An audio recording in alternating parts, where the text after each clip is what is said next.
porque fue presidente, fue legislador y fue presidente de la Corte Suprema. Esa Corte convalidó el golpe con el argumento sencillo, para no hacer grandes disquisiciones de carácter jurídico, de que lo calificó revolución, como hecho consumado, y señaló que una revolución triunfante genera una nueva realidad y en consecuencia hay que aceptarla, dejando aclarado que si un golpe o revolución, como le llamaban, no triunfaba, entonces eso sí, era un delito y había que aplicarle el Código Penal y juzgarlo. Pero como la violencia, el uso de la fuerza triunfó, hay que reconocerlo. Eso lo dictaminó la Corte Suprema de la República Argentina en ese momento, pocos días después del 6 de septiembre, y quedó después como una norma, por lo menos no fue discutido en los sucesivos golpes que se dieron.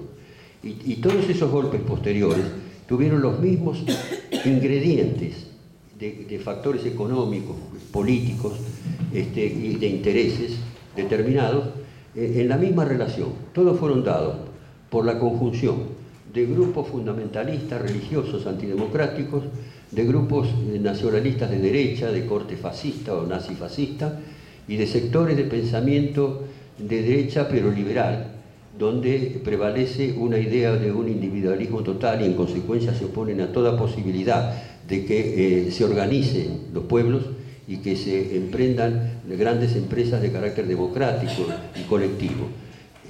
Así fue como todos los golpes posteriores se conjugaron esas mismas fuerzas, siempre para cortar o impedir posibilidades de avance o para cerrarle el camino a la aparición de nuevas fuerzas, nuevas corrientes de pensamiento que pudieran poner en peligro sus intereses.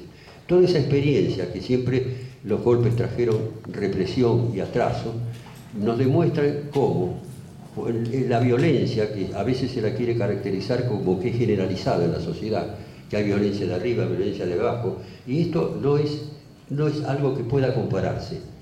La violencia que puede ejercer los pueblos es en búsqueda de igualdad, en búsqueda de justicia y siempre en función del principio democrático, que es la lucha en favor de los intereses de la mayoría.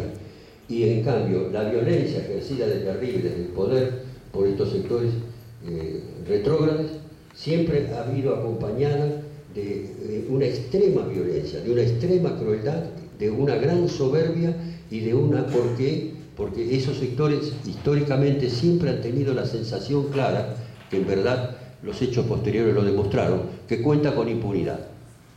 Nosotros lo hemos visto acá hasta en los últimos años, cuando hay a veces, en los últimos años digo en sentido más amplio, de 10, 20 años, 30 años, cuando hay conflictos y movilizaciones populares, a veces algunos sectores populares, como han sido piqueteros, se cubren la cara y algunos los cuestionan. ¿Por qué se cubren la cara? Se cubren la cara simplemente porque temen ser fotografiados, escrachados, como se dice habitualmente, porque saben que no tienen privilegio, que van a ser procesados y condenados. Así es como todavía existen miles de personas que a través de los años y de los tiempos han sido procesadas por haber actuado en acciones de protesta.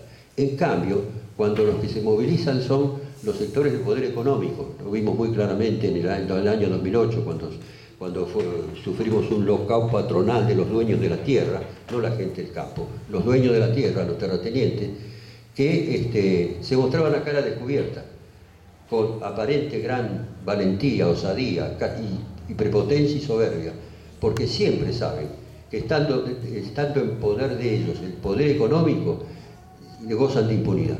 Y lamentablemente eso que vimos en 2008, como se tiraba riqueza a los costados de los caminos, millones de litros de leche, en fin, todo lo que se hizo, se perjudicó a muchísima gente, se golpeó a mucha gente, se dieron toda clase de tropelías. Bueno, no hay nadie está procesado ni nadie ha sido juzgado por eso, y actuaron con la cara descubierta.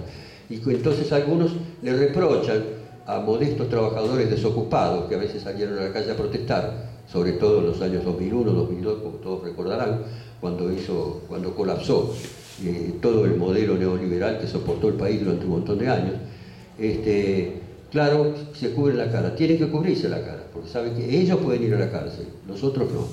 Bueno, esto es lo que estamos recordando entonces. Estamos recordando la década infame y estamos recordando entonces la necesidad de movilizar al pueblo y de encauzar a la juventud que afortunadamente desde hace un cierto tiempo ha vuelto a manifestarse, ha vuelto a movilizarse, ha podido salir finalmente nuevas generaciones de argentinos de la etapa donde a través del terror y a través de la persecución, a través de la desaparición de personas y todas esas atrocidades habían quedado como que ya no tenían protagonismo.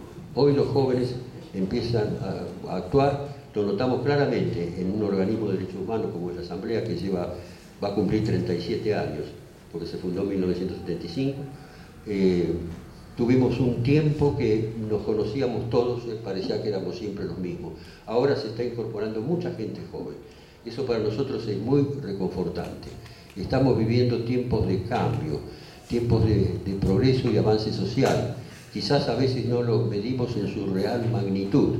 Yo siempre recuerdo un personaje de una ficción histórica, pero de un gran escritor francés, Stendhal, que cuenta en el relato de su novela, que se sitúa en los tiempos de las guerras napoleónicas, que había conocido a un militar que después de muchos años, un día, que había combatido en montones de guerra, pero no tenía idea, porque lo habían llevado de un lado para otro, y él no sabía que había sido un protagonista de la batalla de Waterloo, que prácticamente cambió el curso de la historia.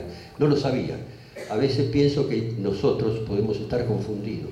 Estamos viviendo una etapa de cambios, de avances, progreso, de mayor participación de sectores populares, que significan grandes posibilidades para el futuro, y no lo advertimos en su profundidad y en su magnitud.